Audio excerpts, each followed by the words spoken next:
Bienvenidos de vuelta a Punto Económico, y ahora nos acompaña el señor Gustavo Rodríguez García. Él es abogado, especialista en propiedad intelectual, derecho de la competencia y comportamiento del consumidor. Ha escrito un libro llamado El consumidor en su isla. Es una visión alternativa del sistema de protección del consumidor, y vamos a hablar con él justamente sobre nuestro sistema de protección al consumidor. Buenas noches, bienvenido a Punto Económico. ¿Qué tal? Encantado. A ver, últimamente la visión de pro derecho del consumidor es cada vez más fuerte. Desde el Congreso, las asociaciones de consumidores son también cada vez más fuertes. Las voces de estas asociaciones son, digamos, cada vez más escuchadas. Ayer hemos estado, antes de ayer, con Crisólogo Cáceres, por ejemplo, que es presidente de ASPEC, una de las asociaciones de consumidores más conocidas. Y, digamos, cada vez los consumidores en general se sienten más protegidos por esta visión de entidades, de personas que protegen los derechos del consumidor. ¿Esto finalmente termina beneficiando al consumidor o no? ¿Cuál es la visión alternativa que tienes? Es muy interesante tu pregunta, porque en realidad creo que va a la médula de la discusión que se plantea en el libro. La pregunta es, finalmente, ¿realmente el sistema de protección al consumidor, tal y como está concebido, protege al consumidor? ¿Este discurso de los defensores de los consumidores realmente defiende el interés de los consumidores? Y en realidad lo que este libro trata de hacer es plantear la idea de que no tanto. En realidad el discurso pro consumidor, que es políticamente rentable, que es el que más se difunde y es el que por supuesto suena bien y los consumidores suelen alabar con buena frecuencia, a largo plazo termina siendo adverso a sus propios intereses, ¿no? Es una suerte de ejemplo de la ley de las consecuencias no pretendidas. Es decir, es un sistema que apunta a proteger a los consumidores, que apunta a defender sus intereses, pero que a la larga conspira contra sus propios intereses. Dame un ejemplo bastante sencillo para que la gente nos entienda por qué podría algo que en teoría los beneficia perjudicarnos. Ejemplos tenemos abundantes en nuestro país, pero para poner un ejemplo concreto que finalmente no llegó a materializarse. Hace un tiempo se discutía, seguramente lo discutieron aquí también, el tema del proyecto de ley de insolvencia familiar, por ejemplo. La idea de este proyecto, según sus defensores, era precisamente defender al consumidor que de pronto, sobre todo al consumidor financiero, que de pronto se encontraba en una situación de incapacidad para honrar sus deudas ante las entidades financieras. Lo que hacía este proyecto era habilitarles una vía en Indecopi, en una nueva comisión que se iba a llamar Comisión de Sobreendeudamiento, y que finalmente lo que iba a hacer era llamar a la entidad financiera y obligar de alguna manera a llegar a un acuerdo con ese consumidor. Ahora, ¿cuál es la idea o cuál era la idea general de este proyecto? La idea era bien intencionada. La idea es, vamos a darle esta vía adicional al consumidor endeudado para su propio beneficio. ¿Qué es lo que ocurría con este proyecto? Lo que ocurría es que tal y como estaba redactada esta norma de defensa del consumidor, era que finalmente ese mismo consumidor se iba a ver afectado por ejemplo, el encarecimiento del crédito, o incluso sencillamente se iba a ver imposibilitado de acceder al crédito. Entonces, claro, la idea es, no queremos consumidores endeudados en una situación de pronto calamitosa. Pero si como consecuencia de una norma orientada a protegerlos vamos a impedir que el consumidor sea susceptible de acceder a un crédito, de pronto estamos combatiendo la enfermedad, matando al enfermo. Situaciones como esas por todos lados. Por ejemplo, la ley de promoción de la alimentación saludable, conocida como la ley de comida chatarra, el tema de la ley, de la llamada ley Chejade, está orientada a regular o restringir el contenido pornográfico en Internet, en fin. Normas de protección a los consumidores que están por todos lados. Se está hablando últimamente de una norma, de un proyecto orientado a restringir, por ejemplo, los videojuegos. En fin, todas estas normas siempre orientadas a lo mismo. A restricción de probablemente algún derecho también que tenga la persona de escoger. Y una persona puede escoger entre lo bueno y lo malo. Y si tiene, digamos, el dinero para escoger algo de menor calidad, pero lo quiere, así sepa que va a durar 3 o 4 días, pues tiene el derecho a escogerlo también. Ahora, vamos un ratito a tomar el tema de insolvencia familiar, que me parece un ejemplo bastante interesante. Lo que tú planteas es, El proyecto inicial de insolvencia familiar decía, toda la gente que tiene deudas en los bancos y no puede pagar esas deudas en los bancos, que se vayan de Indecopi y que no puedan ejecutarle sus garantías, que no puedan ejecutarle nada si es que tuviera un carro, que no se lo quiten, etcétera, para que obviamente, digamos, proteger ese patrimonio que tiene la familia, ¿de acuerdo? Y, digamos, con eso evitaríamos que haya mucha gente que se quede, digamos, en un sentido de indefección, digamos, sin defensa ante una entidad financiera que diga, te tengo que cobrar de alguna forma.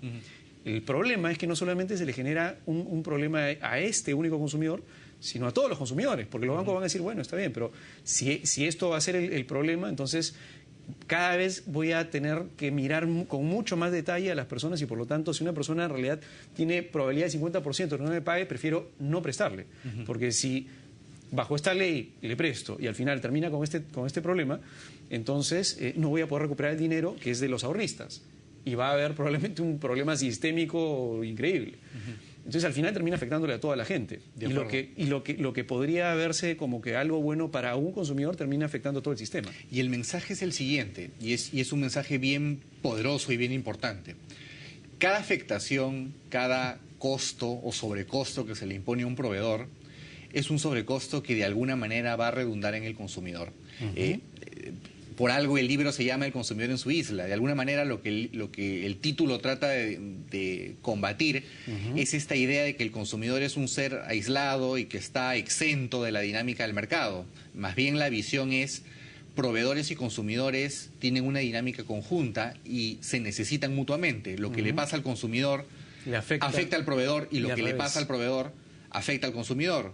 Uno cree que de pronto estableciendo una regulación fuerte o excesiva hacia los proveedores, eso beneficia al consumidor y perdemos de vista dos cosas. O uno, como regla general, ese sobrecosto que se impone al proveedor va a ser trasladado al consumidor vía sistema de precios, eso número uno. O dos, si por alguna razón ese proveedor está en incapacidad de trasladar al sistema de precios porque es un proveedor pequeño, por ejemplo un microempresario o en fin, lo que va a ocurrir en buena medida es que como no va a poder trasladar ese sobrecosto, o lo asume de alguna forma o quiebra. Y miremos un poquito los ejemplos de eso. Irónicamente, buena porción de las normas orientadas a proteger a los consumidores se orientan o facilitan precisamente la monopolización en el mercado, que es la que afecta a los consumidores, porque de alguna manera el consumidor termina pagando los platos rotos de esta regulación. Y el mensaje es interesante por lo siguiente. Muchas veces se hace esta distinción entre lo pro-consumidor y lo pro-proveedor. Y digamos, es frecuente que a quienes de pronto critican el sistema de protección al consumidor tal y como está concebido, le endilguen un poco el rótulo de pro-proveedor. Y en realidad este discurso de cuidado con lo que estamos haciendo, cuidado con la regulación, cuidado con la intervención desmedida del Estado, no es un discurso pro-proveedor, es exactamente lo opuesto, es un discurso pro-consumidor.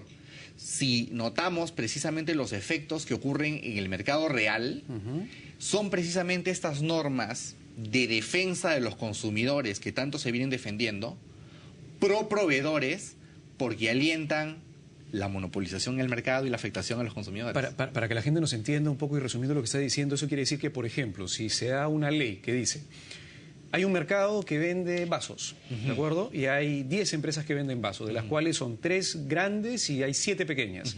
Y dicen, ok, vamos a poner ciertas reglas, que el vaso necesariamente tenga una serie de cosas, que tenga certificación A, B, C, que implique que sean hechos con unas máquinas especiales, etcétera. Los 7 que no van a poder cumplir con esas reglas, ¿de acuerdo? Lo que van a hacer es probablemente quebrar o van a tener que ser absorbidos por las grandes. Lo cual obviamente a mí como consumidor me protege en el sentido, entre comillas, en el sentido que voy a tener un vaso de mejor calidad. Pero de las 10 empresas hay 7 que no pueden hacer esto y van a desaparecer del mercado. Con lo cual las que quedan tienen más poder de negociación. ¿Qué es lo que va a pasar? Probablemente aumento de precios. Exactamente. Y además probablemente yo con ese aumento de precio, si es que era de los consumidores que compraba vasos de menor calidad porque era lo único que puedo pagar, me quedo sin producto que comprar. Exactamente, y notemos la disparidad, porque en realidad esta regulación pro consumidor en apariencia lo que hace precisamente es generar un beneficio para quienes pueden difundir de mejor manera o asimilar de mejor manera el sobrecosto. Y claramente quienes pueden difundir ese sobrecosto o asumir ese sobrecosto de mejor manera son las que tienen más recursos. Claro. Es irónicamente una regulación pro proveedor, la de defensa del consumidor, y pro proveedor además de la del proveedor que tiene mayores recursos económicos. Lo cual es bastante paradójico, porque en realidad lo que estamos diciendo, en resumen y en simple, es el sistema de protección al consumidor, tal y como está concebido, suele afectar directamente al consumidor. La protección al consumidor tiene poco o nada. Ahora, pero vamos al otro lado también. El gran problema es que si yo compro, por ejemplo, si yo soy una persona que quiero comprar un vaso de menor calidad con menor precio y sé que va a durar menos, el punto es que de repente yo compro el vaso y este vaso, digamos, en la segunda vez que le pongo algo, digamos, caliente contra frío, está caliente el vaso contra frío y se quiebra, se rompe, y yo no sabía eso. Entonces, claro, ahí está el tema de defensa del consumidor que diga, oye, pero ¿cómo es posible que hayas vendido un vaso sabiendo que puede, bajo este contexto, se puede quebrar? Y acá el problema casi siempre se resuelve con información. El problema es que esa información es casi lo último que finalmente se pone sobre la mesa para negociar. ¿Cómo hacemos para arreglar ese problema? Yo como consumidor quisiera que me digan, oye, si compro un vaso, este vaso no es de tan buena calidad como el otro, no tiene certificación como el otro. Probablemente te dure una semana y no más, pero si aún pese a eso yo lo quiero comprar, lo compro.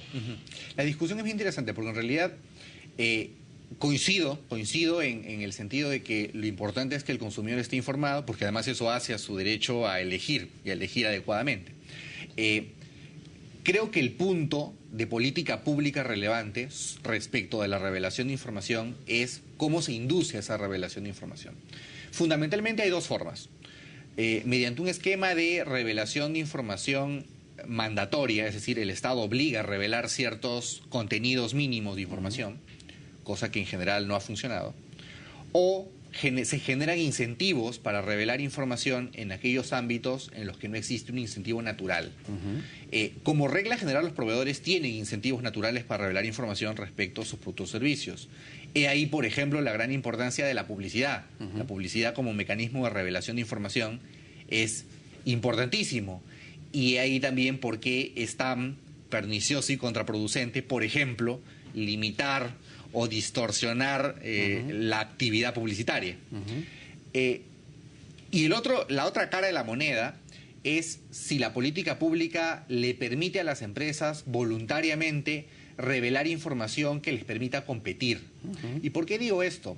Porque muchas veces se cree que obligar a las empresas a revelar información es la manera de generar un mercado informado. Y en realidad es irónicamente lo opuesto. Si yo soy un empresario que me ve obligado a revelar la información que adquiero respecto a mi producto, difícilmente tendré un incentivo para investigar y adquirir información respecto a mi producto. Porque si yo tengo que invertir en obtener información y debo compartirla por efecto del mandato del Estado o de la ley, claramente no voy a poder beneficiarme de aquello que sé y digamos, apropiarme directamente de ese beneficio. Porque ese conocimiento lo vas a dar a todo el mundo, ¿no? Porque va a ser público. Claro. Es decir, yo pago por el conocimiento y se lo doy a todo el mundo, con lo cual, entonces, digamos, vía transferencia de precio probablemente lo recupere. Exacto. Y lo que se ha probado en términos generales es que la mejor forma de inducir a revelar información es precisamente permitirles a las empresas competir, por ejemplo, por la revelación abierta de datos o, por ejemplo, mediante la participación en esquemas de ranqueo. Yo creo que por ahí va la solución y probablemente terceros que puedan rankear. Exacto. Es decir, de aquí en el futuro esperaría, sobre todo con el tema de la tecnología y las webs, que hayan ranking de todo. Así como hubieron ranking de colegios inicialmente, como hay ranking... Así, una serie de rankings que toda la gente vaya, quiero comprar vasos, me voy a ver el ranking de los vasos. Y ahí tengo, digamos, de todo, para todos los gustos y escojo el que quiero. Lamentablemente el tiempo se nos fue, pero bastante interesante empezar una discusión sobre nuestro sistema de protección al consumidor y entender al final qué cosa hacer para que salga beneficiado todo el mercado y el consumidor al final salga más beneficiado de lo que está ahora. Muchas gracias, Gustavo Rodríguez. Encantado. Y eso, amigos, ha sido la segunda parte del programa. Vamos a la tercera parte del programa luego del bloque para hablar con Luis Terrones de Cofide sobre esta feria del emprendedor, de emprendedores, y adicionalmente para hablar sobre un programa de garantías que promueve COFIDE para obtener financiamiento para los emprendedores. Volvemos en la siguiente parte del programa.